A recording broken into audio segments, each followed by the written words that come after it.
রাধে রাধে ভালো আছো? রাধে রাধে রাধে রাধে ভালো আছো?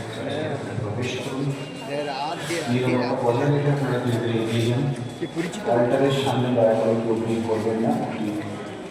প্রার্থনা করার জায়গা, ওখানে অন্যথা কেউ দাঁড়িয়ে ছবি তুলবেন না এবং ভিড় করবেন না। ধীরে ধীরে অল্টারের পাশ দিয়ে এগিয়ে এক মাঠে প্রবেশ করুন। আনন্দমেলার আনন্দ উপভোগ করুন। সেখানে আমাদের বিভিন্ন চার্চের মেম্বাররা বিভিন্ন স্তর আপনাদের সামনে তুলে ধরেছে। হাতের কারিগরি শিক্ষা, হাতের কাজ, আপনাদের বিভিন্ন খাওয়া দাওয়া, বিভিন্ন ফুড আইটেম আছে, স্টোল আছে, বিভিন্ন সব ক্রিসমাস রিলেটেড ফুড আইটেম আছে। আপনারা সেই